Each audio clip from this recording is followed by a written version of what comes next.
Hey, I hope you guys are doing good today. We are going to be watching some Casual Geographic, and this is why Harambe's death was the right choice for the wrong reasons.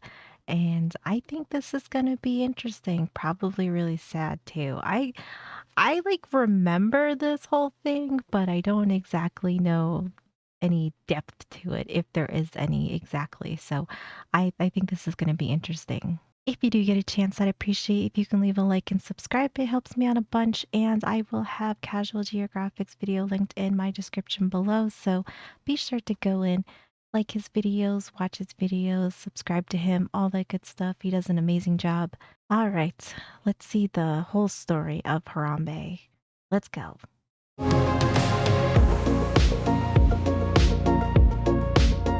If you want to inflict emotional damage on a millennial, remind them that the Harambe kid either is or is about to be a teenager. In a couple of months, it'll be a year.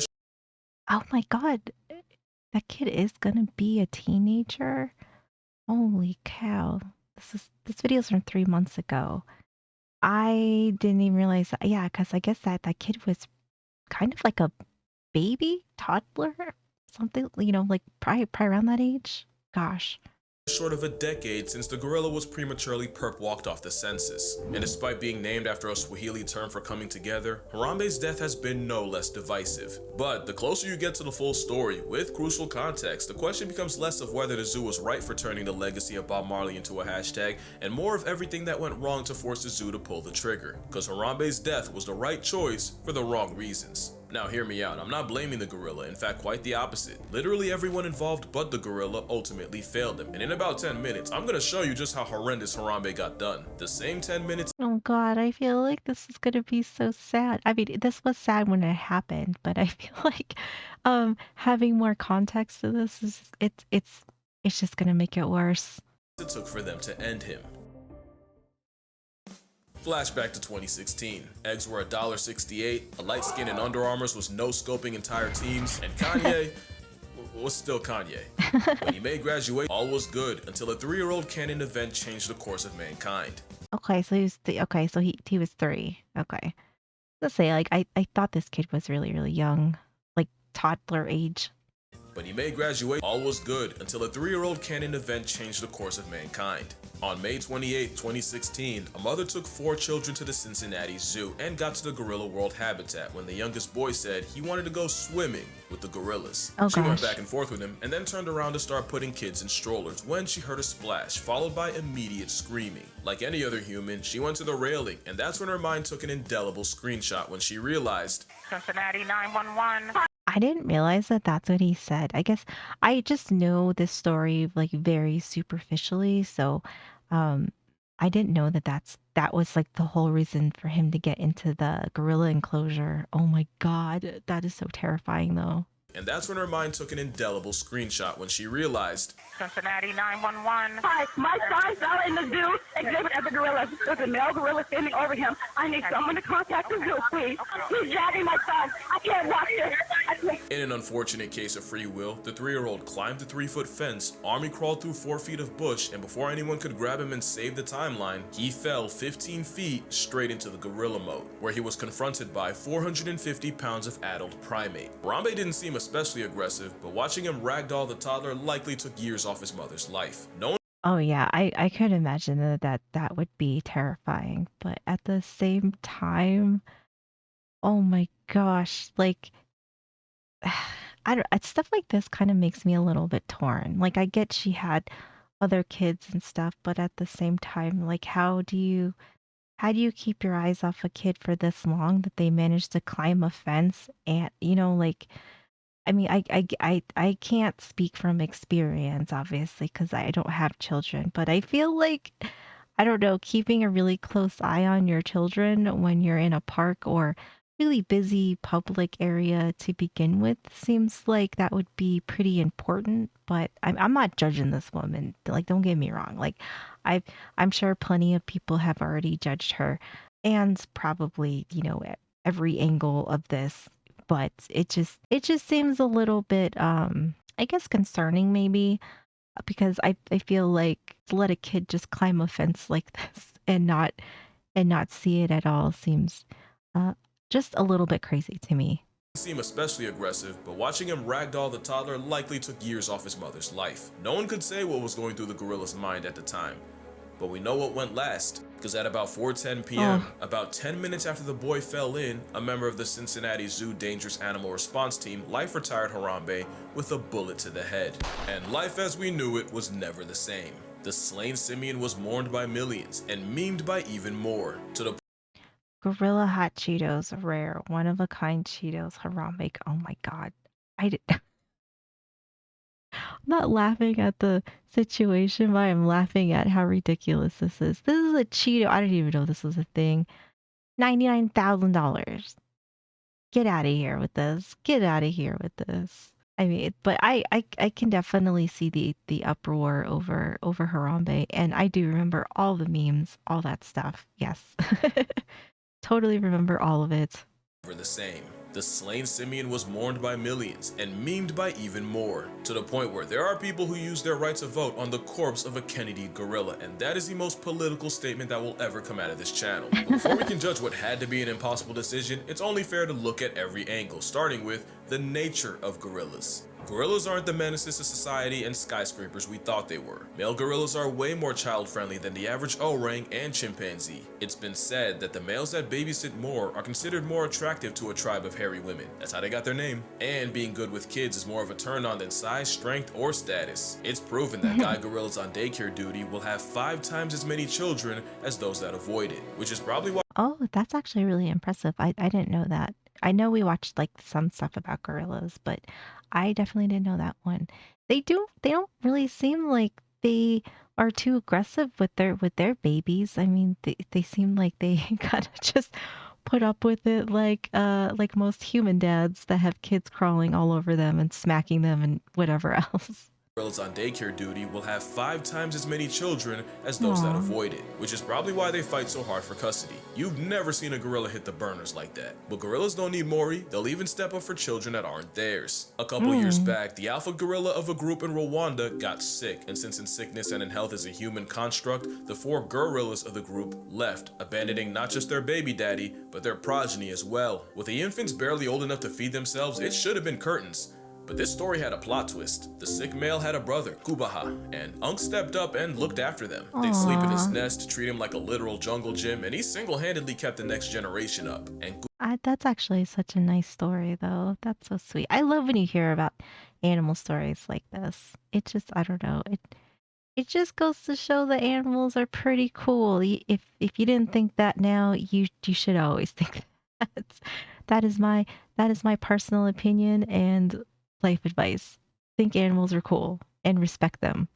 sleep in his nest, treat him like a literal jungle gym, and he single-handedly kept the next generation up. And Kubaha wasn't an anomaly. In 53 years of gorilla research, it's proven that orphan mountain gorillas that lose their mothers early on don't have a greater risk of becoming a statistic because the males will often step in. Not only did a Aw. different study show the exact opposite happens to baby chimps, monkeys, and baboons that get the Bambi treatment, even if they do survive, they inherit 0 social rank and virtually no chance at having children. It's the same story for animals like elephants, orcas, and hyenas. Being motherless is social cyanide, but not gorillas. Having one mom short of a full house, oof, has 0 effect on their social status, and it's believed that since mama gorillas often dip out before their babies mature, the males have evolved to cushion the blow. Plus, with chimpanzees murking monkeys, bush babies, that's a bush baby, and even doikers for food, and even the good vibes tree hippie known to turn lorises into lunch meat, gorillas pretty much being knuckle-walking lawnmowers probably doesn't hurt Harambe's case. Gorillas go out of their way to avoid conflict, and you really won't see them beating on something weaker than they are,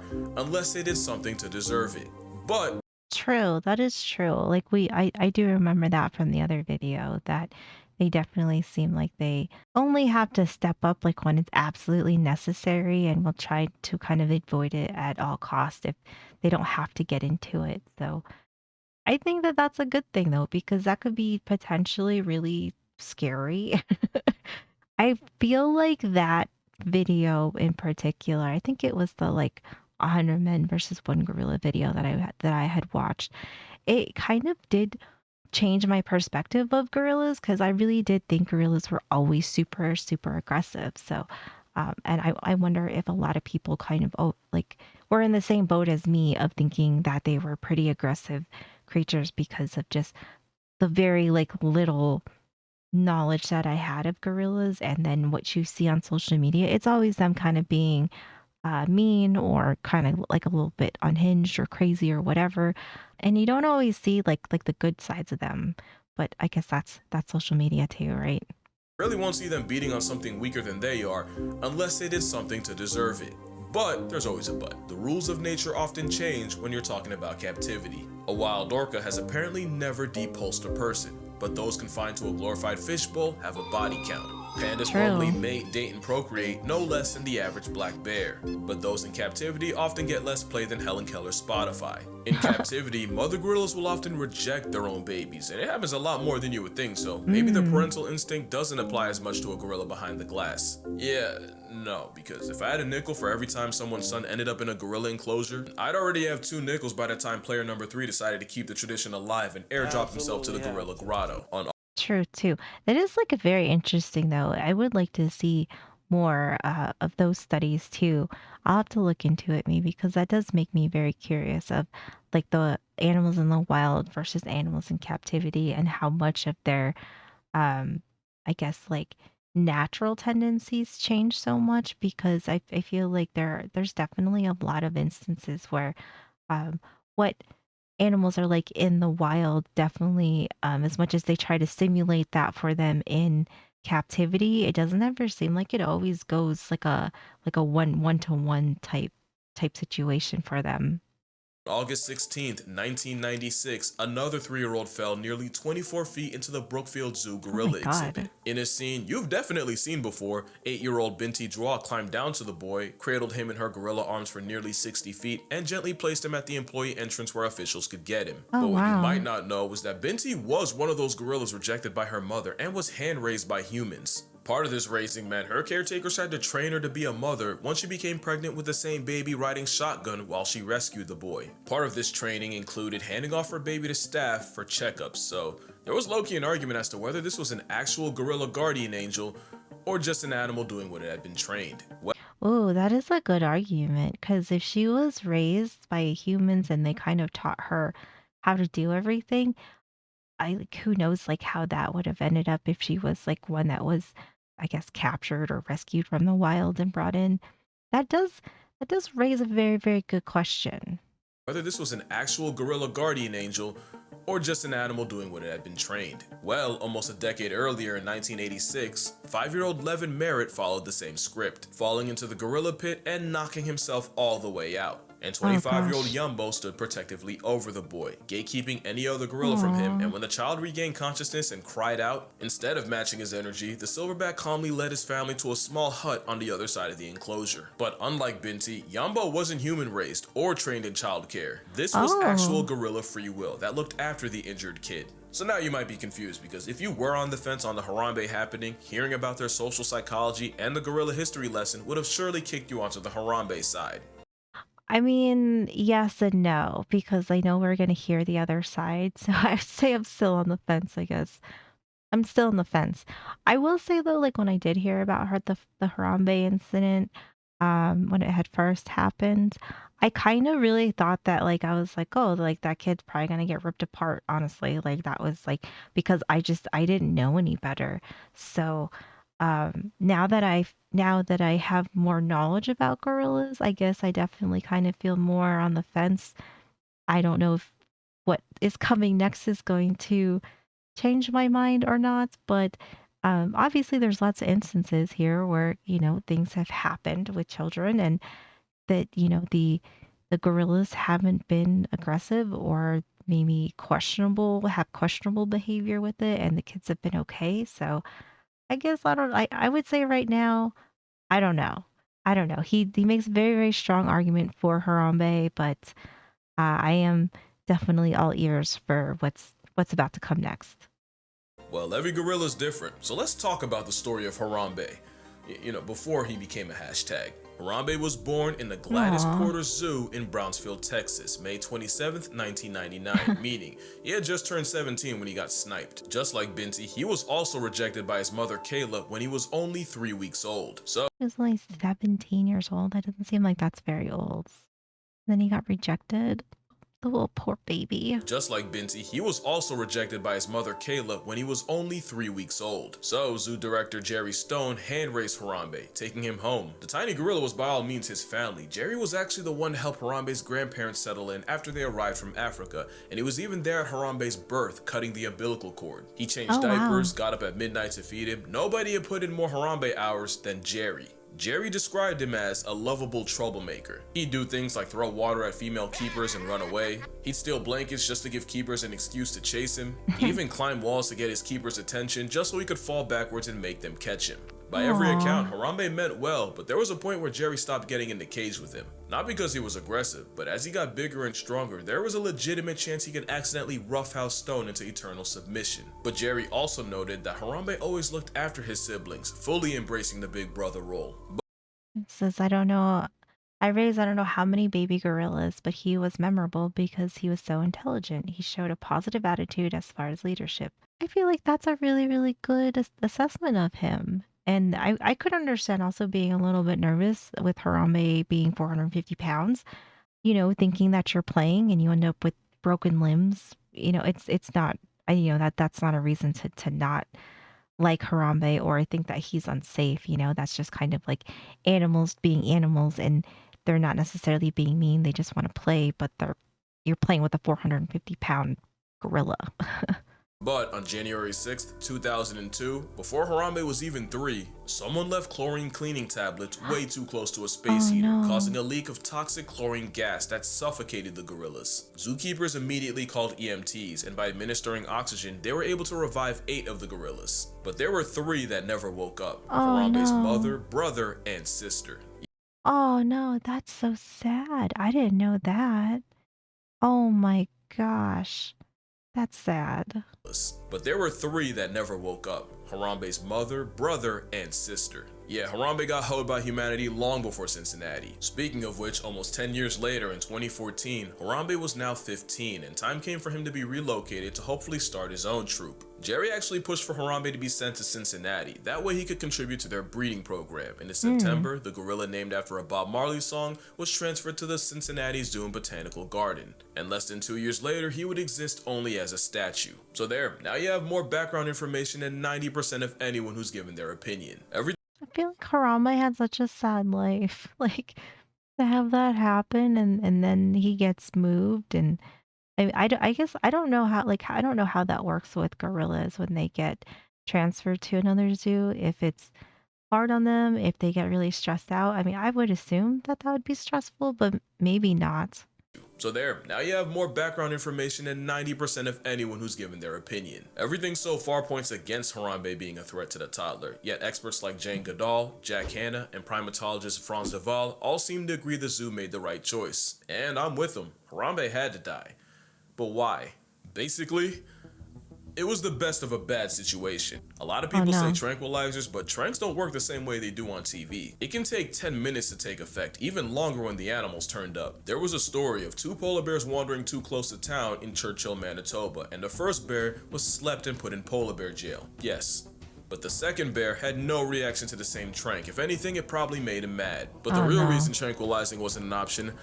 This is Cha-Cha, Cha-Cha the chimp. Cha-Cha went full Caesar and escaped the Yagiyama Zoo in Japan, and I want you to see what happened the moment he got darted. That man was a second away from becoming an Instagram reel. Oh yeah. That is a good point. If like for those big animals to try and trank them, it's definitely not an immediate thing. And then if you piss them off, then yeah, probably like really bad things could happen. The moment he got darted. That man was a second away from becoming an Instagram reel. Animals don't understand the concept of anesthesia, but they do understand getting shot in the back, and in those 10 minutes to Yeah. take effect, Harambe could have been the most dangerous gorilla outside of Hollywood. True. The next option would have been trying to have a keeper rescue the kid while distracting Harambe, but here's the thing. The moment the kid fell in, zoo officials signaled for all the gorillas to come inside. The 2 females complied, but Harambe, he was also using free will. Clearly he Oh. wasn't in the mood to cooperate. The last argument is that Harambe wasn't hurting the kid. In fact, it looks like he was protecting him. I actually agree. I think the father instinct was doing a lot of heavy lifting, but It kind of does look like that. I mean, like aside from like him, like I guess I don't know, dragging the kid, but I don't even think that that was necessarily like aggressively. Like I don't think he was hurting the kid. And yeah, some of this footage definitely looks like he's not interested in doing any harm to the child. like he was protecting him. I actually agree. I think the father instinct was doing a lot of heavy lifting, but Yeah. here's the thing. Harambe was a 450-pound immature teenager who never had a kid or was trained for it. He could have killed that kid completely by accident. That is also a good point. That is also a good point. Very true. But because he's what, he's 17, so yeah, he hasn't had any babies, hasn't raised any of his own, so that does make a good point too. Teenager who never had a kid or was trained for it. He could have killed that kid completely by accident. This isn't 25-year-old Yumbo. Young gorillas play rough, and one hard pull could rip his arm out of the socket, and too hard of a drag could bash the 3-year-old's head against a rock. Also, Right. Harambe was clearly stressed out. The situation was a time bomb. The little boy freaking out and screaming, suddenly running away, or even just looking Harambe in the eye could have been enough to light the fuse. And Oh yeah, I guess that's true. I'm guessing maybe Harambe like was like, what the hell is this that fell in here? You know, and then like maybe wasn't totally sure, but then it's yeah, I mean this whole situation seems like it was extremely chaotic and stressful for everybody involved. out and screaming, suddenly running away, or even just looking Harambe in the eye could have been enough to light the fuse. And speaking of time, don't forget, that kid was in gorilla custody for 10 minutes. Might not seem like much to you, but let it be your bloodline. 10 minutes will feel like and cost you 10 years. Now, what they should have done, in my non-professional online opinion, was get anyone who wasn't a keeper, paramedic, or zoo vet, get him out of there, form a perimeter, something. Oh I feel yeah. like all this could have been avoided if you didn't have a whole coliseum yelling at my mans. Silent game would have been golden, but at that point it was too late for all that, and so the last option meant erasing an endangered species and future father. Get out of here before you get me shot. Oh my god, that meme. That is true though. I bet you I mean, I don't know how many people were there to witness it, but I would assume you probably had everybody screaming. Like everybody was probably screaming, and that definitely does not help a situation. I feel like that goes for like a lot of things in general. You know, like if there's a lot of people around and something bad happens, I feel like the quicker you get everybody kind of like out of the way or out of the area, the better. Because, like, if anything, it just causes more issues and it just causes more problems. And it doesn't help when you have people that are just, I don't like, I don't want to say like overly dramatic, but I feel like when you have so many people screaming, it like you are not helping the situation.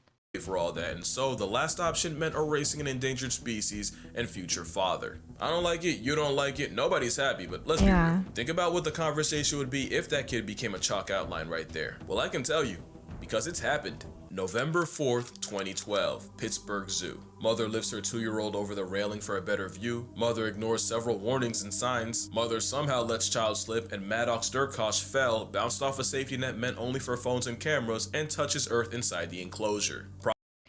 See, like, I feel like to when I don't think it's every situation, but I think there's a lot of situations that probably could have been avoided if you follow the rules and you keep an eye on your child. And I'm not like trying to dog on people saying that they're bad parents or whatever, but um if you ignore signs and you decide to hoist your kid up and you drop your kid over the side and they go into an animal enclosure, like I don't know. I almost like like now you created like this whole issue that would have been a non-issue had you just followed the rules. Or in other cases, like if you just I mean, I know I'm sure maybe it's easier said than done to say like, oh, like just keep an eye on your kid. But I feel like I like even in like amusement parks or anywhere, like a place where your kid could get lost potentially like kind of easy because it's so crowded. I feel like you kind of have to maybe be a little extra cautious in those situations. I would assume so. I mean, obviously, I can sit here and judge all day, but I don't have children, so I can't honestly, you know, I guess like say that I know exactly what to do. But at the same time, though, if there were signs that said like, you know, don't lean over the railing or something like that, I don't think I'd be picking my kid up and putting him over the railing. Like, you know what I mean? Like, because Now what, this poor little boy probably ends up, not being around anymore, and for what? Bounced off a safety net meant only for phones and cameras and touches earth inside the enclosure. Problem was, the toddler landed with the African wild dogs, Oh the no. most efficient pack hunters in Africa, the ones infamous for turning body to buffet before it can pass away. Look, I can spare you the details, just know it was quick, it was gruesome, and there was nothing anyone could do. The Oh my gosh, that poor baby. That poor kid. See, like, I guess like that's kind of like where I have sympathy, and I'm definitely very like that's very upsetting to hear that a child gets like ripped apart by dogs, right? Like by these animals. And but at the other side of it is like, what, you have signs everywhere to kind of warn you about this that are probably, pretty visible, I would assume, because I think when you go to these places and they have warning signs, like I don't think they're there just for like shits and giggles, like they're there for a reason, and you should probably abide by it. So, had this mother not, I don't know, like he said, ignored all the signs and, let her son look at them from a safe distance, doing it safely, like he would still be alive and she didn't have to witness something absolutely horrific. I guess I always feel torn on these because it's like I feel bad for what happens, but then I also have a hard time with the, like, parenting side of it, but I also feel like I'm not really in a space to judge parents. Like, I don't necessarily think that they're bad parents, but, like, a lapse of judgment for a second, sure, maybe, but, it's like it's just kind of like a very sad situation all around. And then when animals get put down or the latter happens of like in the case of this child, like it's just like it's not very good outcome. And like the best we can do is, I don't know, like keep a better eye on your kids and follow the rules. I guess that's the conclusion that I come to, but obviously that is not the case. And it's very, very sad. Look, I can spare you the details, just know it was quick, it was gruesome, and there was nothing anyone could do. The Derkashas would file a wrongful death lawsuit against the zoo, seeking $300,000 because you can't put a price on life, but you can pay a lawyer to try. The family and the zoo would reach a confidential settlement. The endangered dogs were all relocated, except for the one shot by cops, and the entire exhibit was repurposed for another endangered African predator, the cheetah. For the longest I thought the zoo got screwed, but what I never knew was that in May of the same year, some of the same wild dogs dug out of their den and got the entire zoo put on lockdown. And Oh as my early as gosh. 2007, a member of the zoo safety committee explicitly warned of guests dangling children over the exhibit opening and advised them to install plexiglass to cover it. I feel like this is a fair statement to make to try to keep everybody safe. I mean, they are wild dogs. There's probably a lot in their, just in their biological nature build up of sorts, that they are just they are wild animals and they are going to do what they are going to do. So I guess, to keep everybody as safe as possible, that would probably be a good move. I would say, but I'm guessing people didn't find this serious enough or nobody wanted to take this seriously. Guests dangling children over the exhibit opening and advised them to install plexiglass to cover it. But no changes were made until a kid got eviscerated 5 years later. Oh, so this is before the kid fell in. Okay.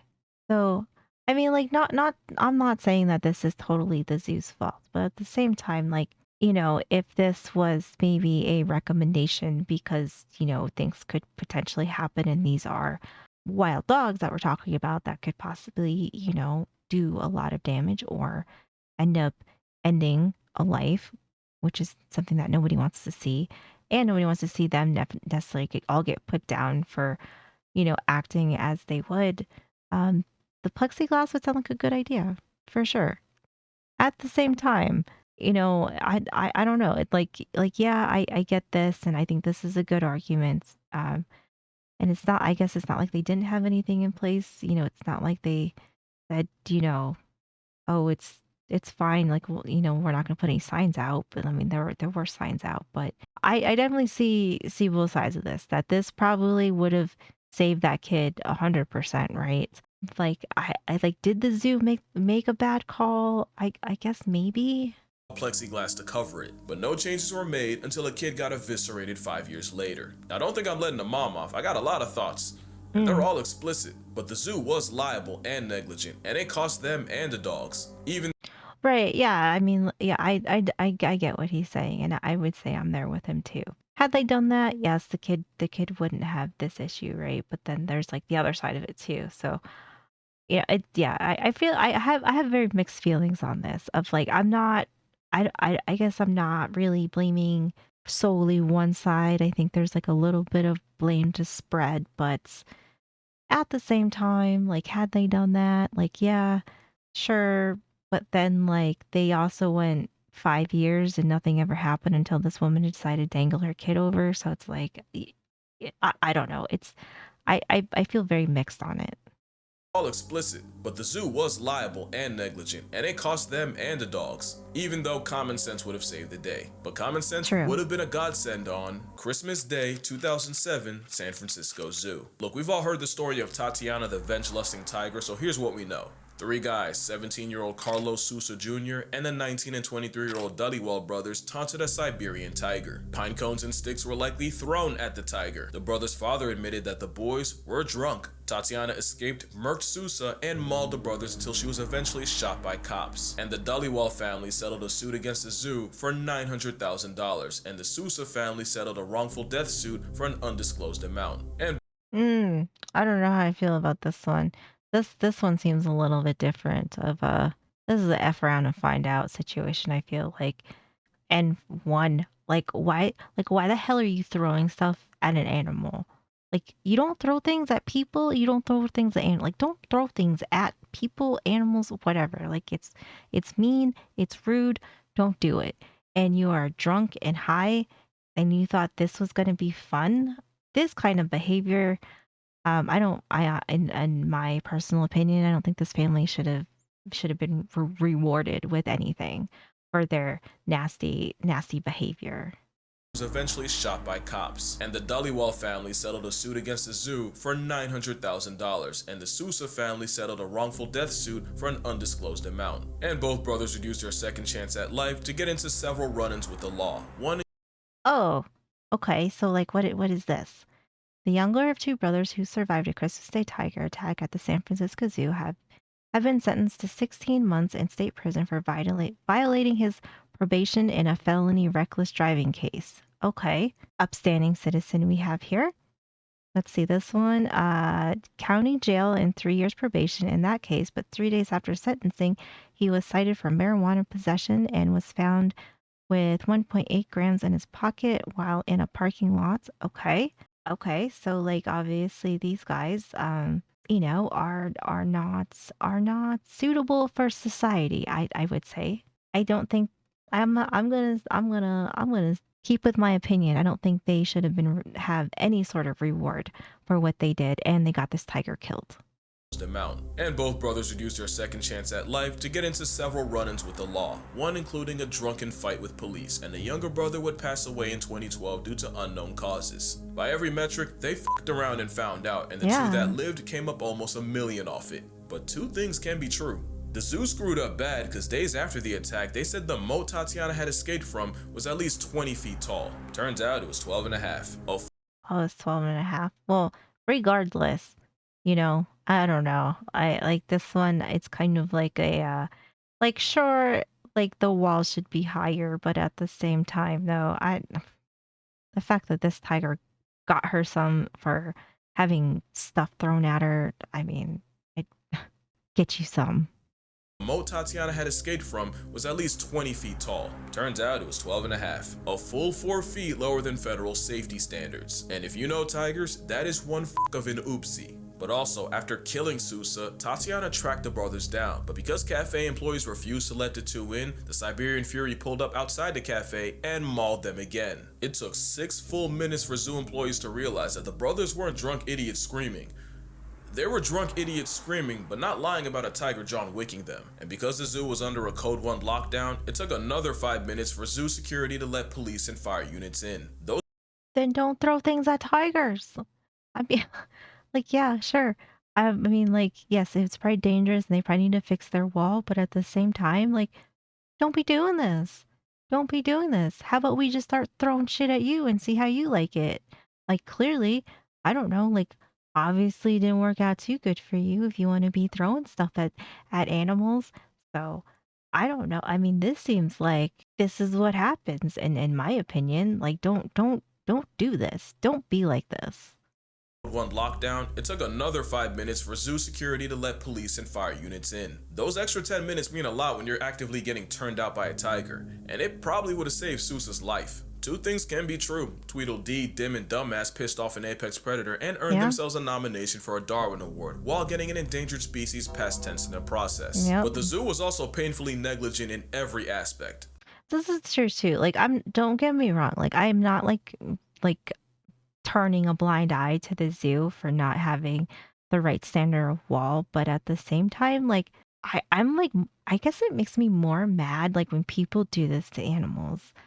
I don't know. Like, that just makes me more mad. Same as like people that, like if you are throwing stuff, at people, animals, any sort of behavior like that, it's hard for me to like have sympathy if something happens to them. But that's not to say that I don't think that the zoo should be more responsible. You know what I mean? Like, I definitely think that that needs to be addressed 100%, like, and to have better safety in there because, potentially, like, something could happen to an innocent person if they didn't change their safety and the tigers realize that they could jump and get out. Like, I don't think that that's okay. So obviously, like, it needs to be addressed. But I would say that under the circumstances of this particular situation, it is hard for me to have sympathy for the people that were affected by this. I have more sympathy for the tiger than I do for the people that were nasty.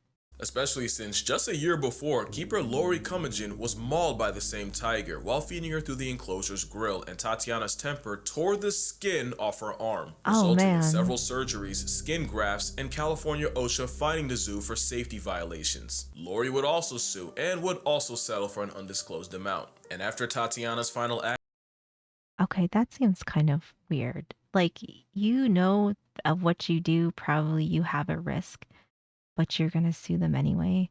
Like, did you even like these tigers to begin with then? I don't like that seems kind of, I don't know. I don't know. Lori would also sue and would also settle for an undisclosed amount. And after Tatiana's final act, the zoo would raise the barrier from 12.5 to 19 feet. So you see, the zoo and Harambe were screwed the moment someone spawned into his enclosure. And really, Harambe was dead the moment he chose free will. In fact, if that child would have died, Harambe certainly would have been past tensed, all the gorillas Yeah, might have been packed out, and the zoo would have been sued beyond oblivion. that is true too. That he makes a very good point there. That is true. The zoo would modify Gorilla World by raising the outer barrier and loading up on netting and fencing, but the real victims here were Harambe, the child, and gorillas as a whole. And as much as Yeah, I want to dump on the mom, well, the internet's kind of done that already, but kids are walking kamikazes. they are. I mean, he's not wrong about that. That is true. I guess I never really like looked into what social media was saying about the mom. So, I mean, like, I can just have my opinion and it's like very, very light judgment because, I don't feel like I can speak on it or, feel like I have any strong opinions or judgments on it. I would say that like what I've said is like a very light judgment on her because I don't have kids and I don't know what it's like to take multiple children to very crowded public places, zoos, anything like that, of like the potential of either like losing your child or not keeping a close eye on them. But I mean, I can say what I think, but that's about it. And I think that that's about as deep as it goes. Dump on the mom. Well, the internet's kind of done that already, but kids are walking kamikazes. Not excusing it, cause damn it, watch your crotch and the things that come out, but you don't think a kid will, till they do.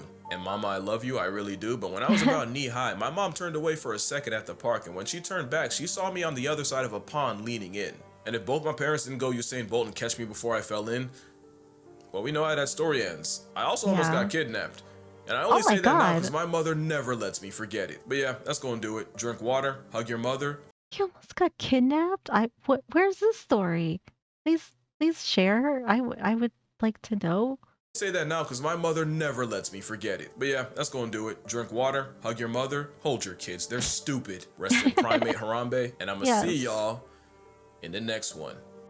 I really enjoyed this video. It was very sad, very eye-opening, very mixed feelings on a lot of things. It sucks all around. Like everything sucks about the Harambe story. Everything sucks about some of these other stories too. Um, Minus the tiger one because that one just kind of makes me mad. And yeah, the zoo should definitely fix their wall, which looks like they did. But in that instance, I would say that yeah, that one might be the only one where I'm a little bit like, "Meh," like I don't.